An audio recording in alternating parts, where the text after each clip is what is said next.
शरणं शरणं श्रीगुरुचरणं शरणं शरणं श्रीगुरुचरणं चरणकमलदलवों गुरुशरणं शरणं शरणं श्रीगुरुचरणं श्रीगुरुचरणं श्रीगुरुचरणं ॐ शान्ति शान्ति शान्तिः हरि ओम्. Dear friends, you have come here for satsanga. There are many people, senior people are also there. You are very much interested in knowing the spiritual history from Bhagavatam. Especially Markandeya Rishi, a great saint. He lived several yugas back. He lived one kalpa, means 14 manvantara or 284 yugas he has covered. Can anybody live 284 yugas? That is the speciality of Markandeya. He is Chiranjeevi, living forever. Even today he is living, like Hanuman. It means what? What is the meaning of Manvantara? What is the meaning of Kalpa? All those he crossed, all these things, and lived for 284 yugas. Nobody can believe it. But it is a truth. Evidently I am telling you it is a truth because these 284 years he lived initially with the Vishnu Maya. Vishnu Maya he wanted to achieve. So his parents encouraged him to go for Nirantara tapas, means continuous smarana of Srimad Narayana. He has been tested by Indra also because of the intensity of Markandeya Rishi's tapas to be examined. So Indra Deva has tried to test him. He sent several ladies like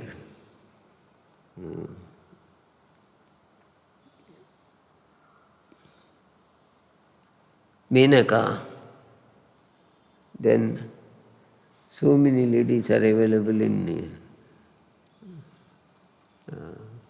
Indra's palace.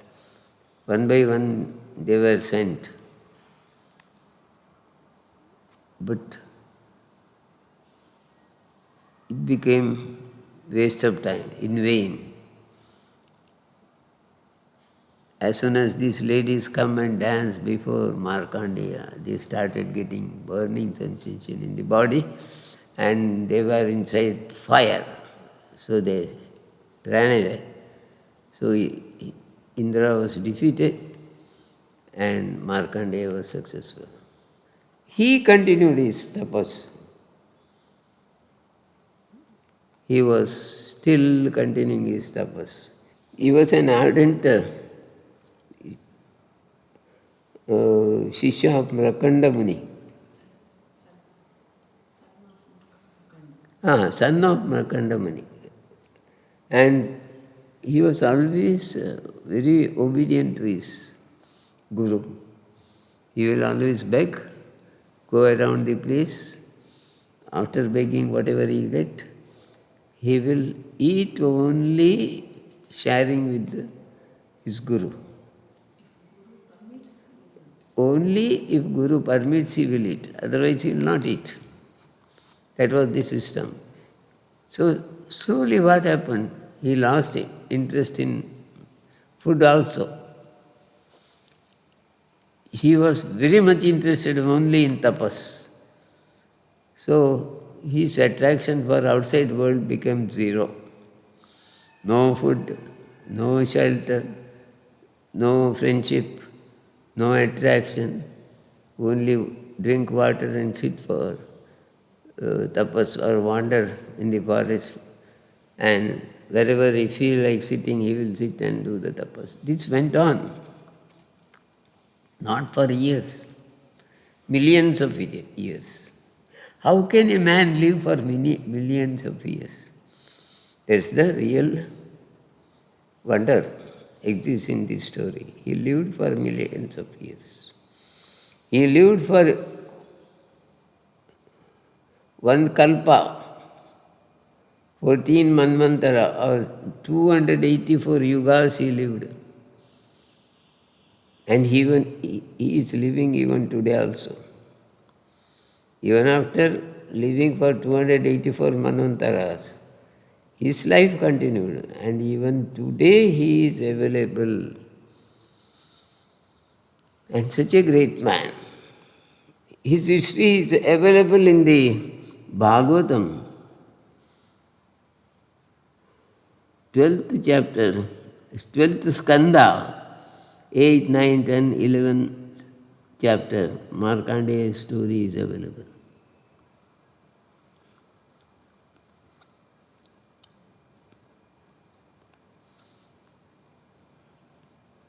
He meditated for 4,32,000 years. Terrific tapas.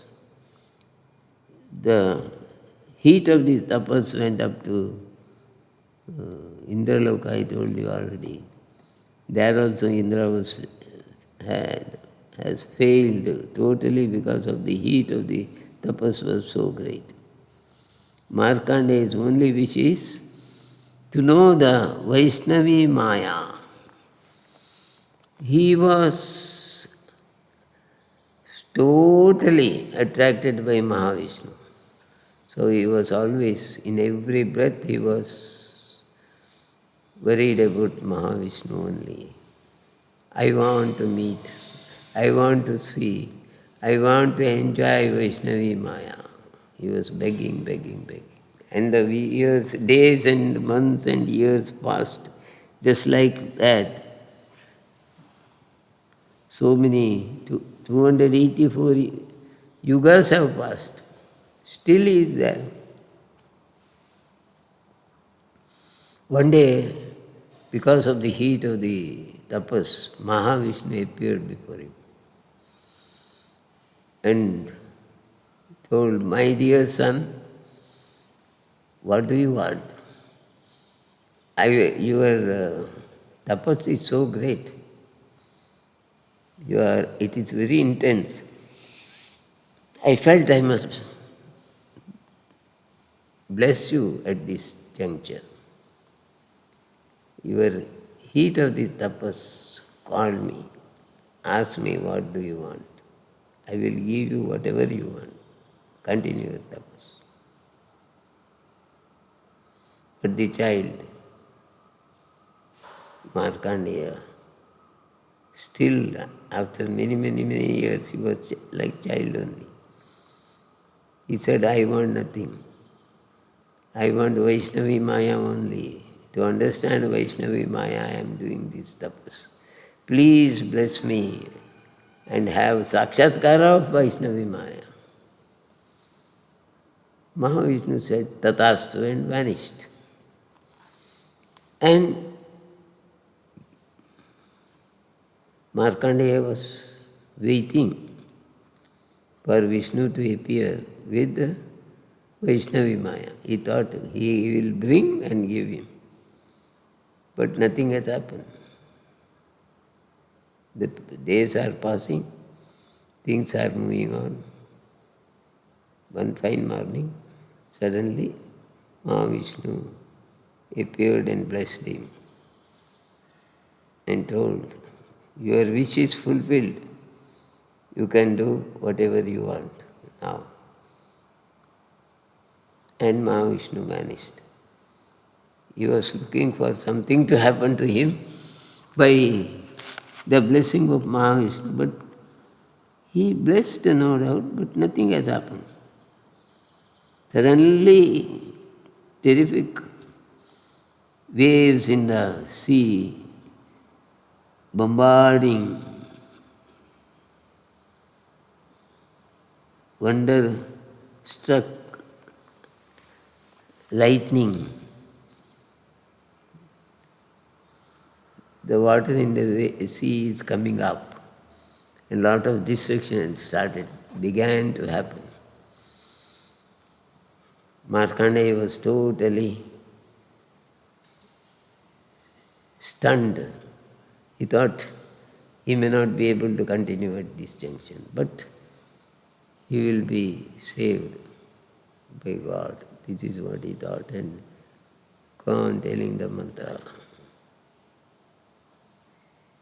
And after several days, everything filled with water. There was no plants. There was no animals, no birds, nothing else. Everywhere only water and water and water. All the things were there on this earth were under the water or inside the water.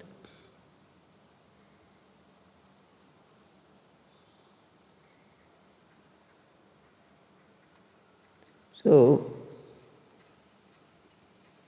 he was wondering what will happen. He was semi-conscious. After a few days, the storm has come down. Everywhere it is silence. Markandeya Rishi was rather happy, and far off distance, in the northeastern corner, he saw a small banyan tree-like tree. With wonder, he said, all trees are under the water. How this tree could come up? Yes, that is a wonder for him. He tried to verify. He went on, went on, went on.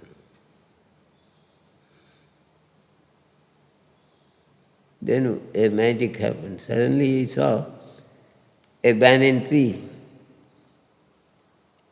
and with a few leaves, some 4 leaves were just like woven leaves. Means it is just like a bird cage. It happened and seen by Markandeya Rishi.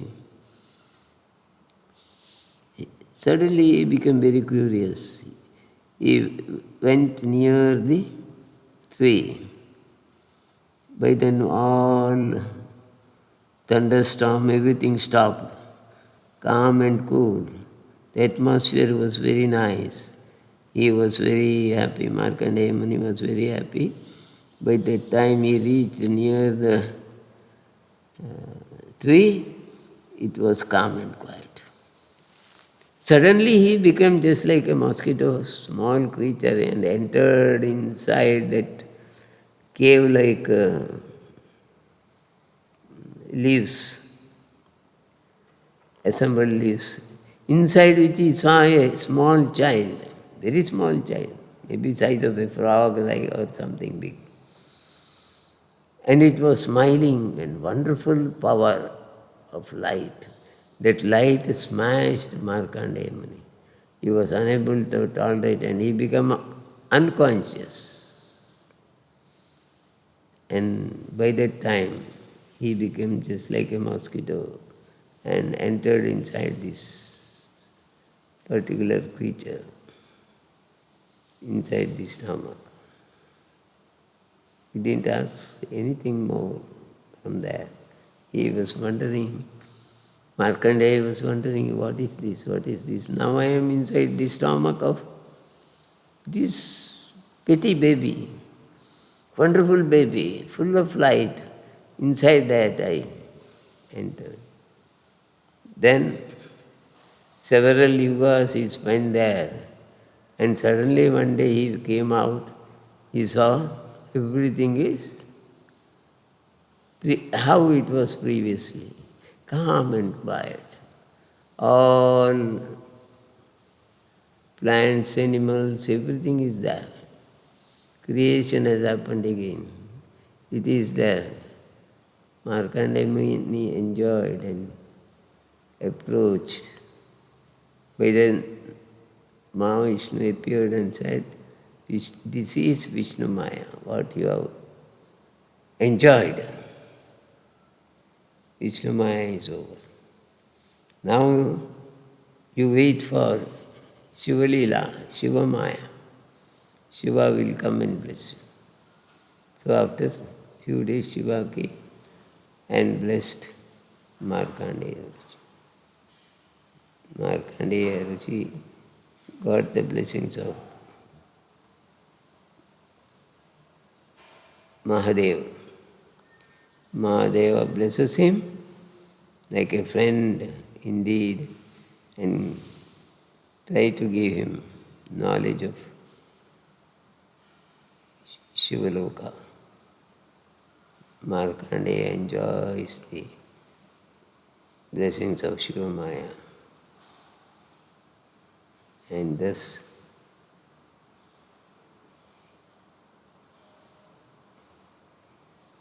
the experience of Markandeya was something wonderful. Now, dear friends, you have heard me. My question is, can a man live for such millions of years like that? We can't say no. Yes, he lived. There is proof, strong proof.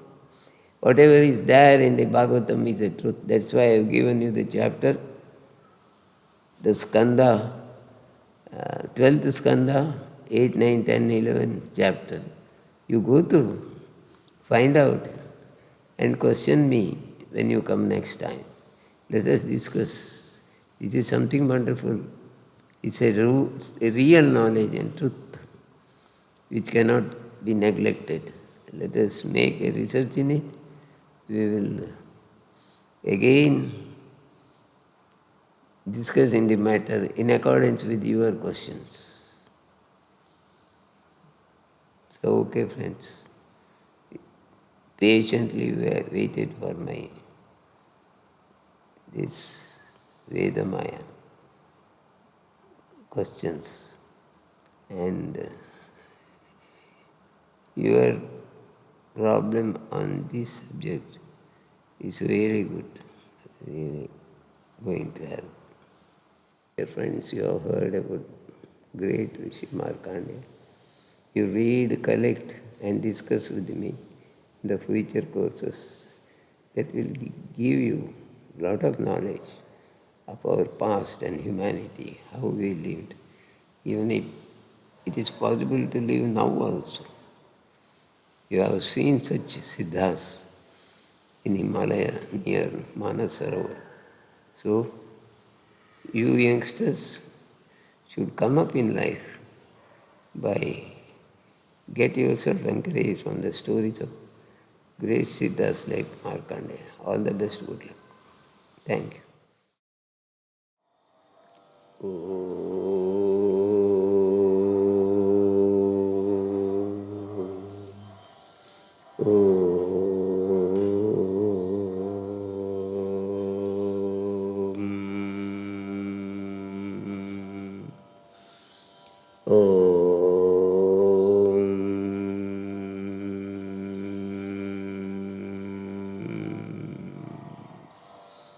Om Shanti Shanti Shanti.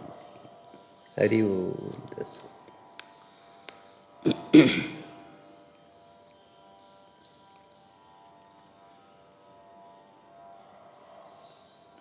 ನನ್ನ ಪ್ರೀತಿಯ ಯೋಗ ಬಂಧುಗಳೇ, ತಿಂಗಳಿಗೆ ಒಮ್ಮೆ ನಾವು ಒಟ್ಟು ಸೇರ್ತೇವೆ. ಸೇರಿ ನಿಮ್ಮ ಪ್ರಶ್ನೆಗೆ ನಿಮಗೆ ಯಾವ ವಿಷಯ ಮಾತಾಡಬೇಕು ಅದರ ಬಗ್ಗೆ ನಾವು ಗೊತ್ತಿದ್ದ ಜ್ಞಾನವನ್ನು ನಿಮಗೆ ಕೊಡ್ತಾ ಇದ್ದೇವೆ. ಕೆಲವೊಮ್ಮೆ ಒಳ್ಳೆಯ ಸಬ್ಜೆಕ್ಟ್ ಬರ್ತದೆ, ಕೆಲವೊಮ್ಮೆ ನಿಮ್ಮ ಪ್ರಶ್ನೆಗಳಿಗೆ ಅನುಸಾರವಾಗಿ ನಾವು ಉತ್ತರ ಕೊಡಬೇಕಾಗ್ತದೆ. ಹಾಗಿರುವಾಗ ಈ ಸಚ್ಚಿಂತನದ ವಿಷಯವನ್ನು ಆಕರ್ಷಕವಾಗಿ ಬಹಳ ಸೂಕ್ತವಾಗಿ ಮುನ್ನಡೆಸಲಿಕ್ಕೆ ನಮಗಿಂತ ನೀವು ಜಾಸ್ತಿ ಕಾರಣಕರ್ತರು. ಯಾಕೆಂದರೆ ನಿಮಗೆ ಏನು ಬೇಕೋ ಅದನ್ನು ಹೇಳಬೇಕು.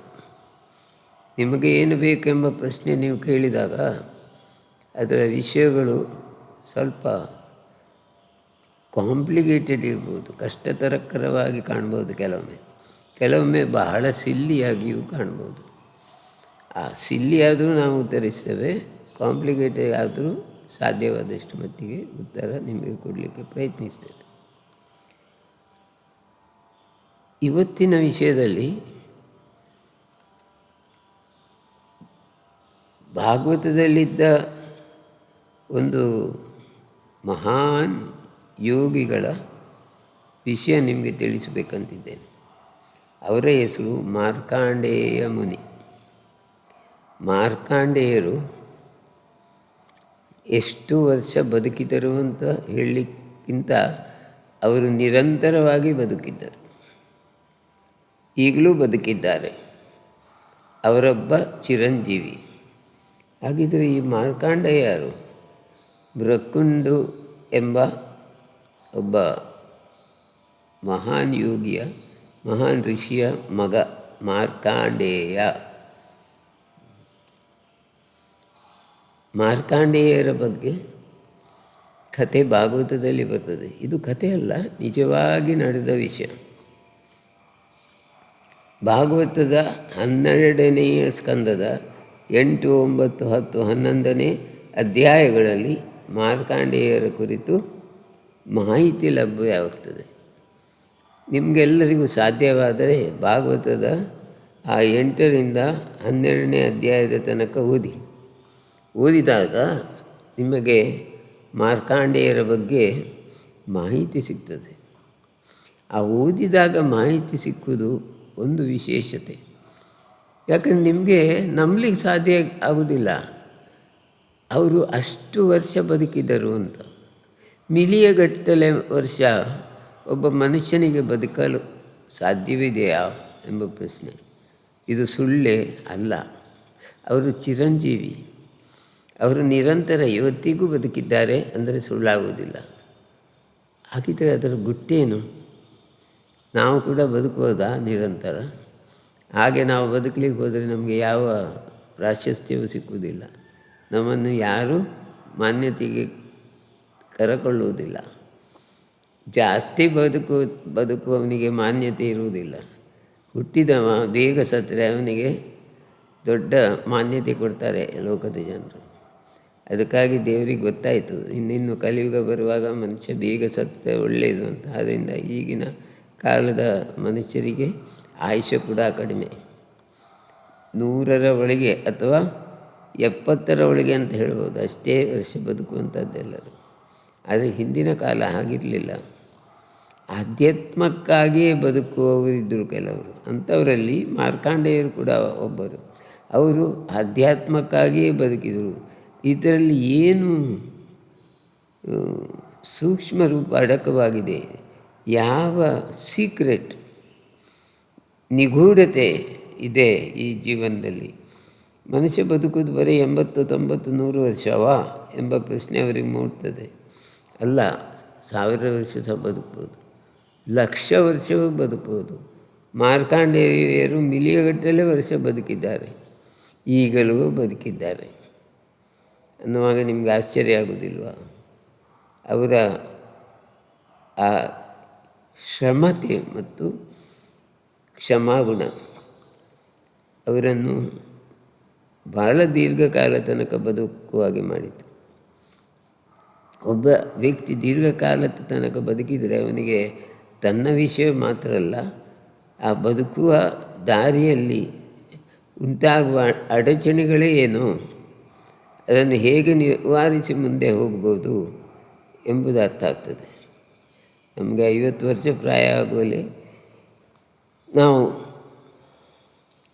ಸಾಯಲು ಆಲೋಚನೆ ಮಾಡಿರ್ತೇವೆ. ಮನುಷ್ಯ ಜೀವನ ಅಂದರೆ ನಮ್ಮ ಗುರುಗಳು ಹೇಳ್ತಿದ್ರು ಬಹಳ ಕಷ್ಟಕರ. ಇಲ್ಲಿ ಸಂತೋಷದಿಂದ ಬದುಕಲಿಕ್ಕೆ ದಾರಿಯೇ ಸಿಕ್ಕುವುದಿಲ್ಲ. ಎಲ್ಲರೂ ಬಂದು ಮನುಷ್ಯರಿಗೆ ಉಪದ್ರ ಕೊಡುವವರೇ. ಅದರಲ್ಲೂ ಆಧ್ಯಾತ್ಮಿಕ ಮನುಷ್ಯರಾದಲ್ಲಿ ಅವರಲ್ಲಿ ಇದ್ದ ದುಃಖವನ್ನು ತೆಗಿಲಿಕ್ಕೆ ಸಾಧ್ಯವೇ ಆಗುವುದಿಲ್ಲ. ಅವರು ಮನುಷ್ಯನ ಹೊಟ್ಟೆಗೆ ಹೋಗಿ ಜನ್ಮ ಪಡೆದು ಅಲ್ಲಿದ್ದು ಬರುವಂಥ ಸನ್ನಿವೇಶಗಳು ತುಂಬ ಕ್ಲಿಷ್ಟಕರವಾಗಿರ್ತದೆ. ಅದರಿಂದ ಹೆಚ್ಚು ಕಾಲ ಯಾರೂ ಬದುಕುವುದಿಲ್ಲ. ಮತ್ತು ಬೇಗನೆ ಸಾಯುವುದರಿಂದ ಅವರಿಗೊಂದು ಮಹತ್ವವೂ ಸಿಗ್ತದೆ. ಹುಟ್ಟಿದವನಿಗೆ ಸಾವು ಕಟ್ಟಿಟ್ಟ ಬುತ್ತಿ. ಆ ಕಟ್ಟಿಟ್ಟ ಬುತ್ತಿ ಚೆನ್ನಾಗಿ ಮುಂದೆ ಹೋದರೆ ಅವನು ಸಮಾಜದಲ್ಲಿ ಮಾತ್ರ ಅಲ್ಲ, ಈ ದೇಹದಲ್ಲಿ ಮಾತ್ರ ಅಲ್ಲ, ಈ ಯುಗದಲ್ಲೇ ಅತ್ಯಂತ ಶ್ರೇಷ್ಠ ವ್ಯಕ್ತಿಯಾಗಿ ಇರ್ತಾರೆ. ಅದರಿಂದ ಅಂಥವರಲ್ಲಿ ಮಾರ್ಕಾಂಡೇಯರು ಒಂದು ವಿಶೇಷ ಮಹರ್ಷಿಯಾಗಿದ್ದರು ಅಂದರೆ ತಪ್ಪಲ್ಲ. ಮಾರ್ಕಾಂಡೇಯರು ವಿಶೇಷತೆ ಇರುವುದು ಅವರು ಚಿರಂಜೀವಿತನದಲ್ಲಿ. ಅವರು ಸಾಯಲೇ ಇಲ್ಲ, ಹುಟ್ಟಿದ್ದಾರೆ ಅಷ್ಟೇ. ಇಂದಿಗೂ ಅವರು ಬದುಕಿದ್ದಾರೆ. ಅವರು ಬಹಳ ಶ್ರೇಷ್ಠ ತಪಸ್ಸುಗಳು, ಬ್ರಹ್ಮಚಾರಿಗಳು. ಭಿಕ್ಷೆ ಬೇಡಿ ತಂದು ಗುರುಗಳಿಗೆ ಅರ್ಪಣೆ ಮಾಡಿ ಗುರುಗಳ ಆಜ್ಞೆ ಕೊಟ್ಟಂತೆ ಅದನ್ನು ಉಪಯೋಗಿಸಿಕೊಳ್ತಿದ್ದರು. ಅವರು ಒಂದು ಹೊತ್ತಿನ ಭೋಜನ ಇಲ್ಲದಿದ್ದರೆ ಉಪವಾಸವಾಗಿಯೇ ಬದುಕ್ತಿದ್ದರು.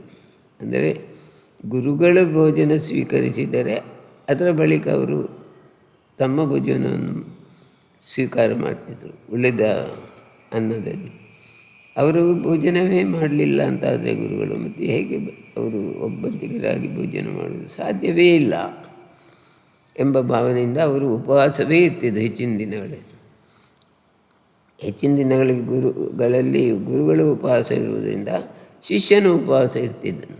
ಇದರಿಂದಾಗಿ ಅವರಿಗೆ ಉಪವಾಸವೇ ಆಗಲಿ ಅಥವಾ ಹೊಟ್ಟೆ ತುಂಬ ಊಟ ಮಾಡಿಯೇ ಇರಲಿ, ಗುರುಗಳ ಹಾದಿಯನ್ನೇ ಅವರು ಮುಂದಡಿ ಇಟ್ಟು ಹೋಗ್ತಿದ್ದರು. ಅದರಿಂದ ಅವರು ತುಂಬ ಒಳ್ಳೆಯ ಶಿಷ್ಯರಾಗಿದ್ದರು ಗುರುಗಳಿಗೆ.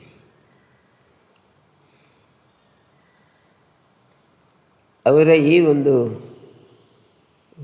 ನಡತೆಯಿಂದಾಗಿ ಅವರಿಗೆ ಊಟ ತಿಂಡಿಯ ಬಗ್ಗೆ ಕೂಡ ಜಾಸ್ತಿ ಕಾಳಜಿ ಇರಲಿಲ್ಲ. ತನಗೆ ಊಟ ಇಲ್ಲದಿದ್ದರೂ ನಡೀತದೆ ಅಂತ ಹೇಳ್ತಿದ್ರು. ಗುರುಗಳು ಊಟ ಮಾಡಿದರೆ ಮಾತ್ರ ಊಟ ಮಾಡ್ತಿದ್ರು. ಗುರುಗಳು ಊಟ ಮಾಡಲಿಲ್ಲ ಅಂತಾದರೆ ಅವರು ಊಟ ಮಾಡಲಿಲ್ಲ.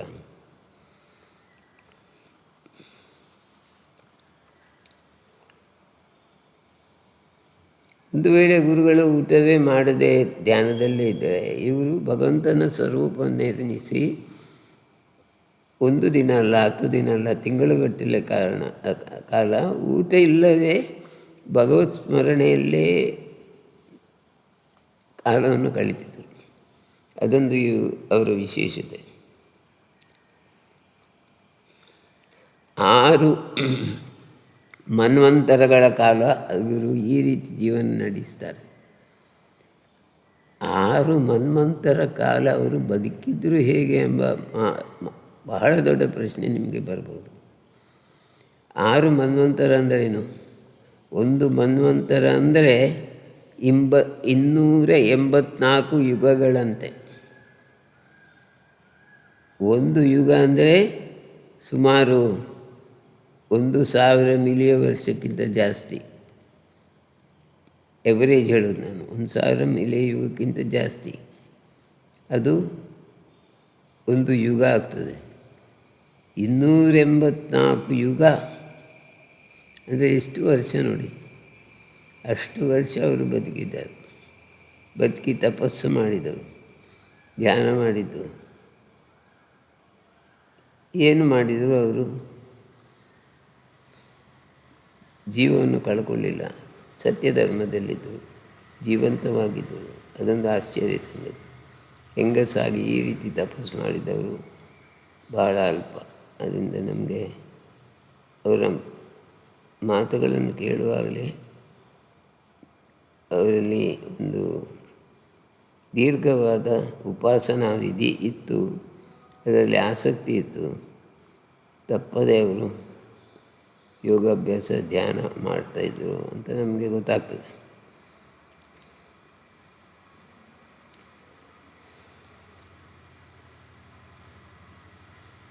ಇವರು 6 ಮನ್ವಂತರಗಳ ಕಾಲ ಸಾಧನೆ ಮಾಡಿದ ನಂತರ, ಅಂದರೆ 6 ಮನ್ವಂತರ.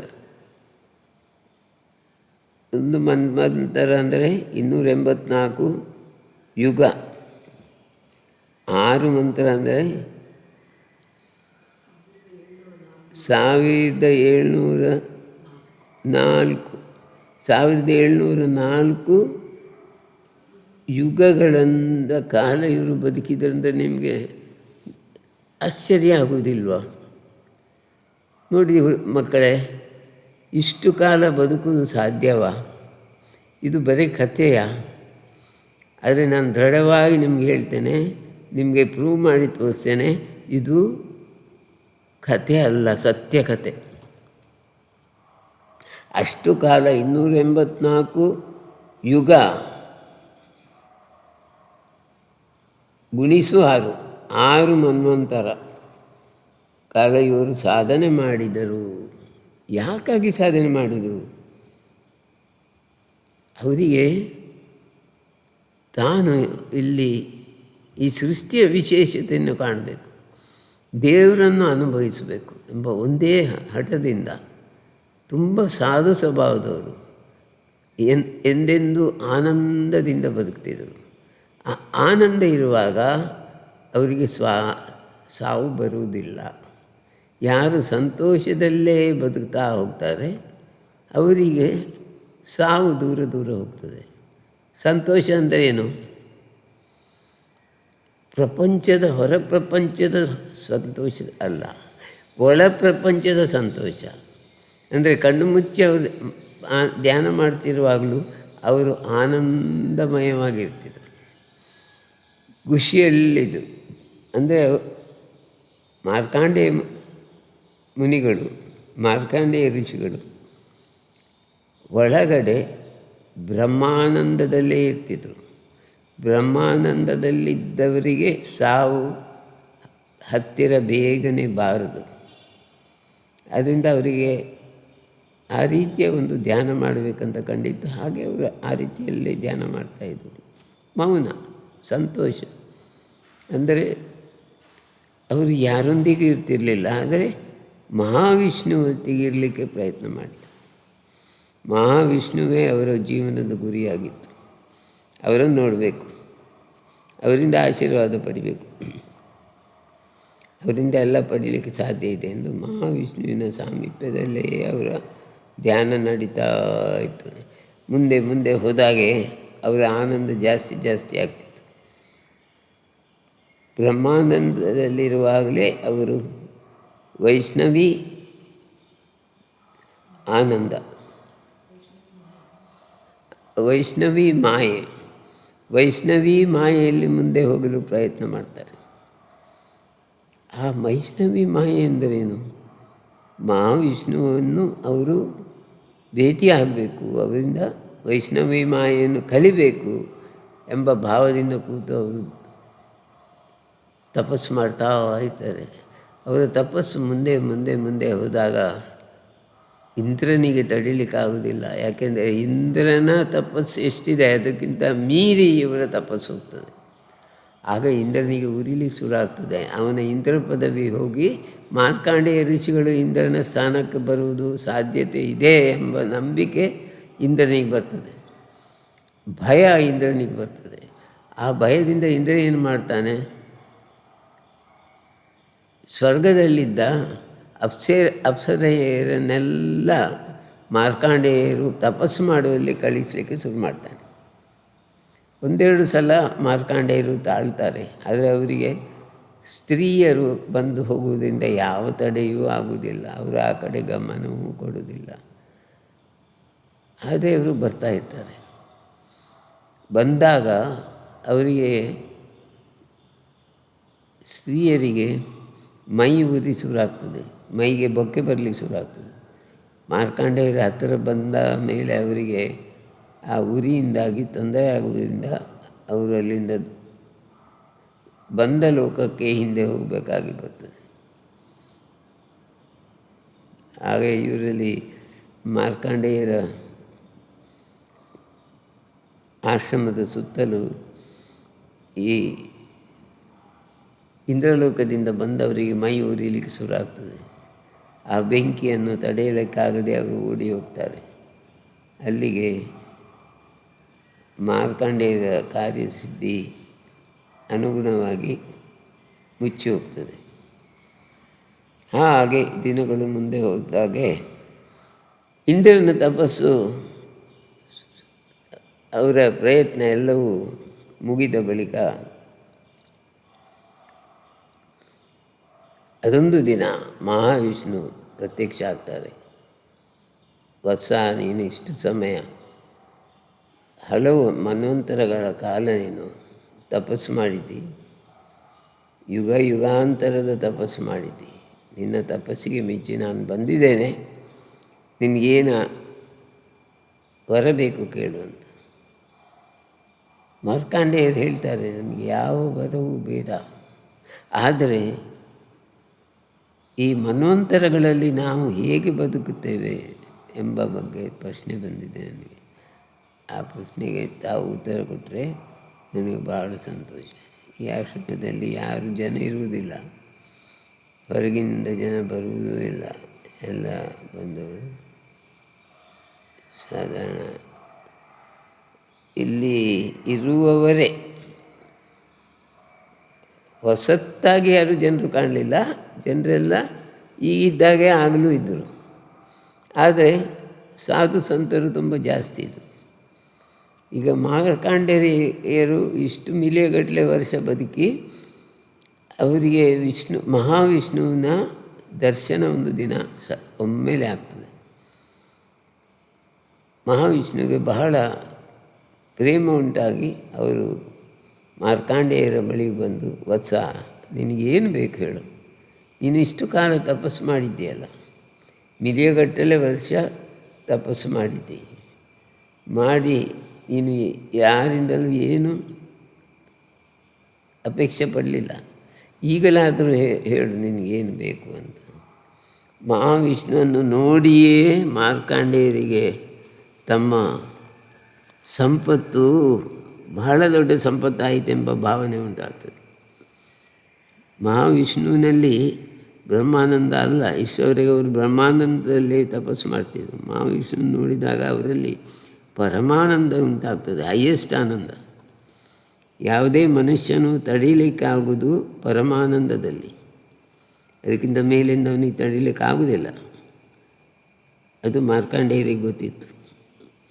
ಅವರು ಇಂದ್ರನ ಪದವಿಗೆ ಹೋಗುವ ಬದಲು ಅದನ್ನು ದೂರೀಕರಿಸಿ ತಮ್ಮದೇ ಆದ ಒಂದು ವಿಶಿಷ್ಟ ಸ್ಥಾನವನ್ನು ಈ ತಪಸ್ಸಿನಿಂದಾಗಿ ಪಡಿತಾರೆ.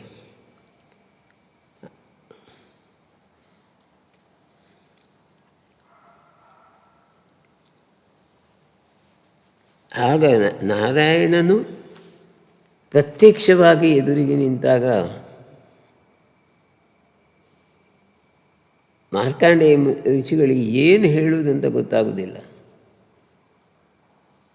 ಅವರು ಬೇಡಿಕೊಂಡದ್ದು ನರನಾರಾಯಣ ಸ್ವರೂಪವನ್ನು ತನಗೆ ತೋರಿಸಬೇಕು, ಅದರ ಮಹತ್ವವನ್ನು ನನಗೆ ಉಳಿಸಬೇಕು ಅಂತ.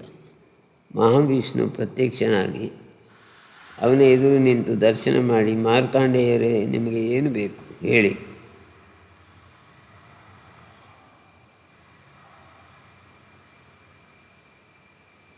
ಅಂತ ಕೇಳ್ತಾನೆ. ಆಶೀರ್ವಾದ ಮಾಡ್ತಾರೆ ಮಹಾವಿಷ್ಣುವರು. ಆಶೀರ್ವಾದ ಮಾಡುವಾಗ ಮಹಾವಿಷ್ಣುವಿನ ಸ್ವರೂಪವನ್ನು ನೋಡಿಯೇ ಇವರು ಮನುಷ್ಯರಿಗೆ ಸಿಗದ, ಯಾವುದೇ ಮನುಷ್ಯರಿಗೆ ಸಿಕ್ಕುವುದಿದ್ರೆ ಪರಮಾನಂದ, ಹೈಯೆಸ್ಟ್ ಆನಂದ ಇಸ್ ಪರಮಾನಂದ. ಆ ಅತ್ಯಂತ ಎತ್ತರದ ಆನಂದ ಅನುಭವಿಸ್ತಿದ್ದ ಮಾರ್ಕಂಡೇಯರಿಗೆ ಇನ್ನೂ ಎತ್ತರದ ಆನಂದದ ಸ್ಥಿತಿ ಬರ್ತದೆ. ಅದು ತಡಿಲಿಕ್ಕಾಗುವುದಿಲ್ಲ. ಅಯ್ಯೋ ಅಮ್ಮ ಅಂಥೇಳಿ ಅವರು ಕಾಲಿಗೆ ಬೀಳ್ತಾರೆ. ಶ್ರೀಮನ್ನಾರಾಯಣನ ಕಾಲಿಗೆ ಬಿದ್ದು ತಮ್ಮಿಂದಾದ ರೀತಿಯ ಸೇವೆಗಳನ್ನು, ಭಕ್ತಿಯ ಪೂರ್ವಕವಾದ ಪ್ರೇಮವನ್ನು ತೋರಿಸಿಕೊಡ್ತಾರೆ. ಭಗವಂತ ಹೇಳ್ತಾನೆ, ಪುತ್ರ, ನೀನಿಷ್ಟು ಕಷ್ಟಪಟ್ಟು ಧ್ಯಾನ ಮಾಡಿದ್ದಿ, ಭಜನೆ ಮಾಡಿದ್ದಿ, ಭಗವಂತ ಸ್ವರೂಪವನ್ನು ಆರಾಧಿಸಿದ್ದೀರಿ. ಈಗಲಾದರೂ ನೀನು ನನ್ನನ್ನು ಸ್ತುತಿಸ್ತಾ ಇದ್ದಿ ಭಕ್ತಿಪೂರ್ವಕವಾಗಿ. ನಿನಗೆ ಏನು ಬರಬೇಕು ಕೇಳು, ಕೇಳಿದ ವರವನ್ನು ಕೊಡ್ತೇನೆ ಅಂತ ಮಹಾವಿಷ್ಣು ಹೇಳ್ತಾನೆ. ಆಗ ಮಾರ್ಕಂಡ ಹೇಳ್ತಾನೆ, ನನಗೆ ಏನು ಬೇಡ, ನನಗೆ ಏನು ಬೇಕೆಂಬ ಆಶೆ ಇಲ್ಲ. ನಮಗೆ ಬೇಕಾದ ಬರೇ ನಿನ್ನ ವೈಷ್ಣವೀ ಪ್ರೇಮವನ್ನು ಒಂದು ಆಸ್ವಾದಿಸಬೇಕೆಂಬ ಒಂದೇ ಒಂದು ಆಶೆ ಇತ್ತು. ಅದು ಆಶೆ ಪೂರ್ತಿಯಾಯಿತು. ಇನ್ನೂ ನನಗೆ ಯಾವ ಆಶೆ ಉಳಿದಿಲ್ಲ.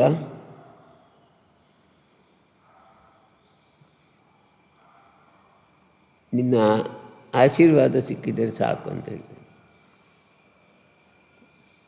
ಇದರಿಂದಾಗಿ ಮಾರ್ಕಂಡೇಯ ಪ್ರಫುಲ್ಲಿತನಾಗ್ತಾನೆ. ಋಷಿ ಮಾರ್ಕಂಡೇಯ ಬಹಳ ಸಂತೋಷದಿಂದ ಇನ್ನೂ ತಪಸ್ಸಿನ ಆಳಕ್ಕೆ ಇಳಿತಾನೆ. ಇಳಿಯುವಾಗ ವಿಷ್ಣುವಿನೊಂದಿಗೆ ಒಂದು ವಿಷ್ಣುವಿನಿಂದ ಪ್ರೇರಣೆ ಬಂದು ಮತ್ತು ವಿಷ್ಣು ಹೇಳಿದಾರಲ್ಲ, ನೀನು ನಿನಗೆ ಆಶಿದ ವರವನ್ನು ಕೇಳು ಅಂತ. ಯಾವಾಗ ಭಗವಂತನು ಕೇಳು ಅಂತ ಹೇಳಿದಾಗ ಕೇಳದಿರುವುದು ಸರಿಯಲ್ಲ ಅಂತ ಕೃಪೆಗೈದು ನನ್ನ ದರ್ಶನ ನೀಡಿದ ಭಾಗ್ಯ ನನಗೆ, ಅದೇ ಅತ್ಯಂತ ದೊಡ್ಡ ಭಾಗ. ಅದಕ್ಕಿಂತ ಮೇಲಿದ್ದ ವರ ಏನಿದೆ? ಏನು ಬೇಡ. ನಿನ್ನ ಆಜ್ಞೆಯಂತೆ ನಾನು ಇಲ್ಲಿಯೇ ತಪಸ್ಸು ಮಾಡ್ತೇನೆ.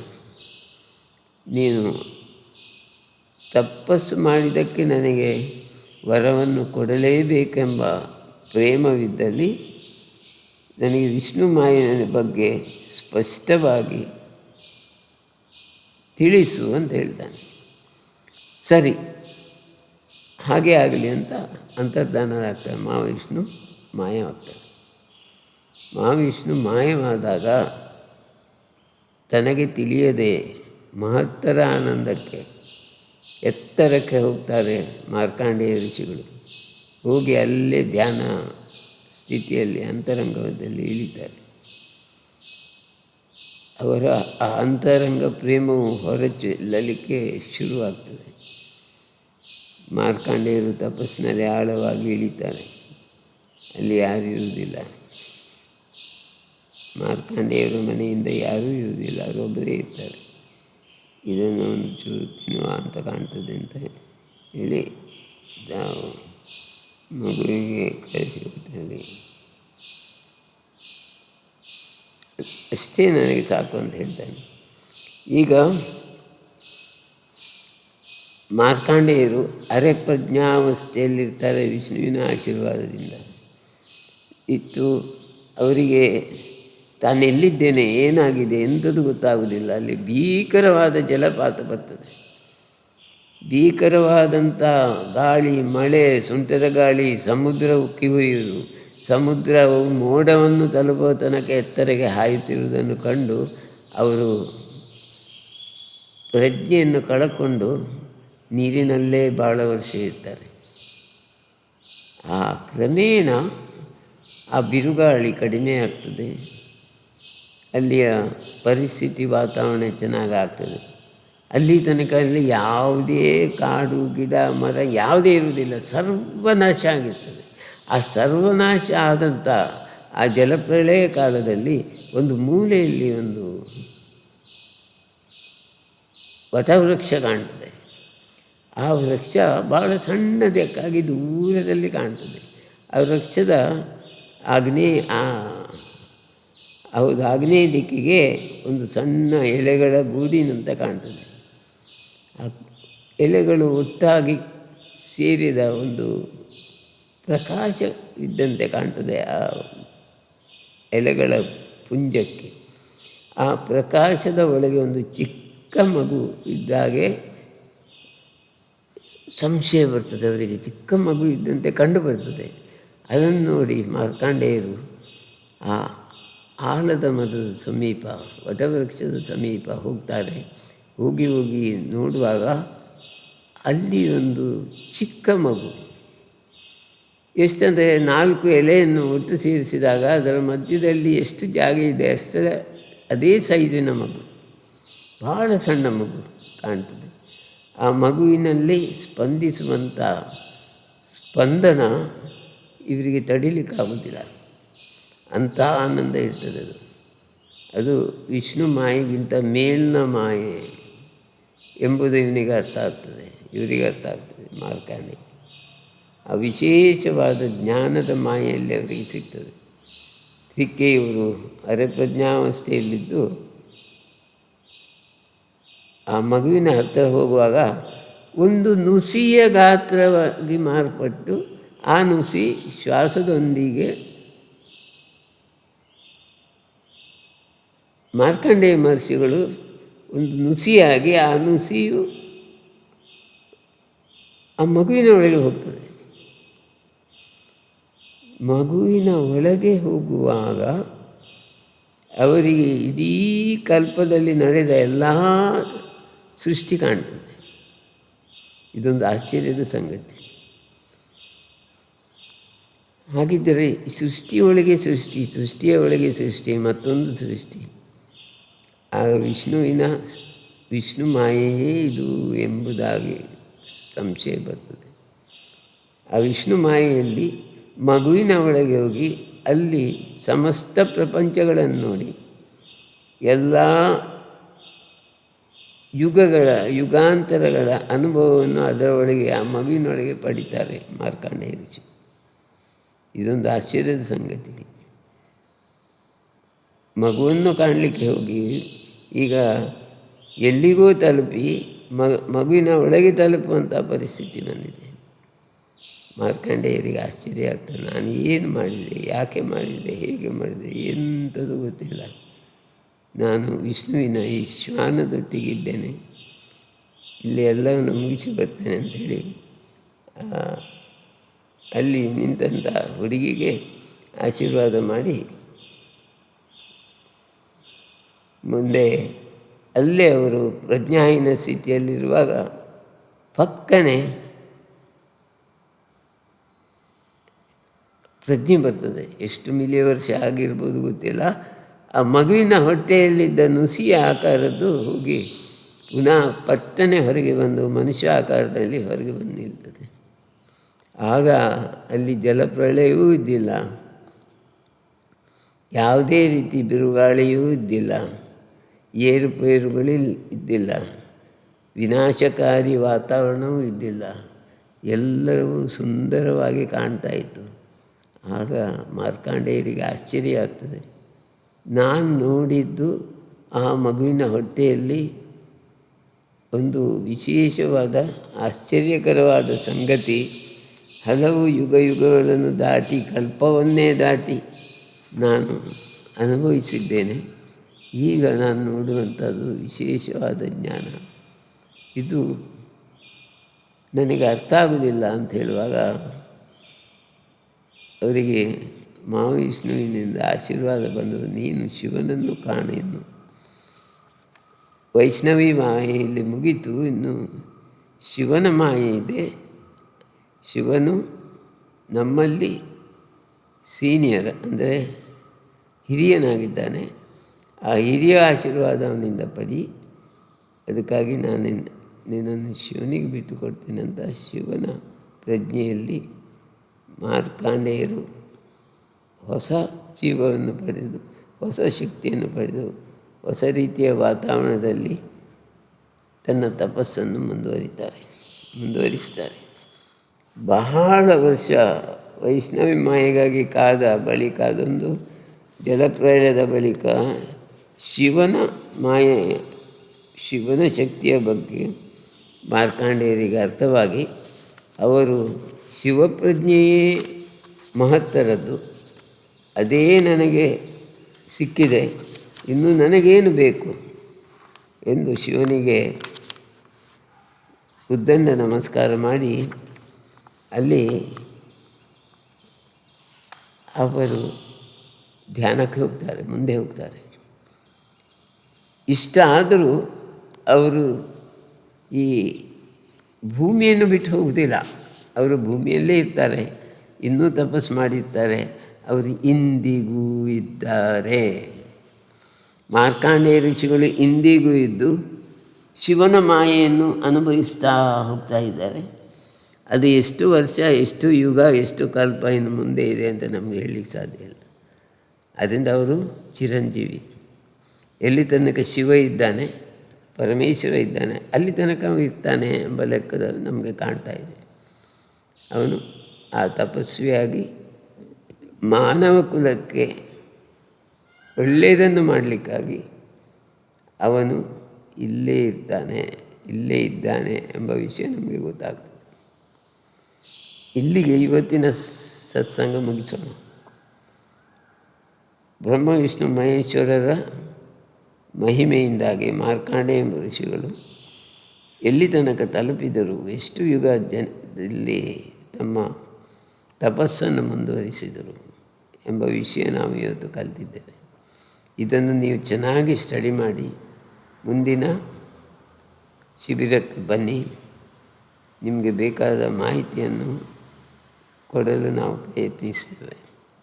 ಇಲ್ಲಿಗೆ ನಮ್ಮ ಮಾರ್ಕಾಂಡೇಯ ಪುರಾಣ ಮುಗಿಸೋಣ. ಮುಂದಿನ ದಿನಗಳಲ್ಲಿ ಅದರ ಬಗ್ಗೆ ಜ್ಞಾನವನ್ನು ನೀವು ಶೇಖರಣೆ ಮಾಡಿ ಈ ಕಡೆಗೆ ಬನ್ನಿ ಅಂತ ನಾವು ಹೇಳಿದ್ದೇವೆ. ಎಲ್ಲರಿಗೂ ಧನ್ಯವಾದಗಳು. ನಿಮಗೆಲ್ಲರಿಗೂ ಒಳ್ಳೆಯದಾಗಲಿ ಅಂತ ಕೇಳಿಕೊಳ್ತಾ ಇದ್ದೇನೆ. ಓಂ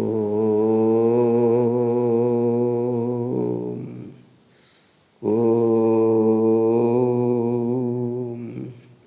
ಓಂ ಶಾಂತಿ ಶಾಂತಿ.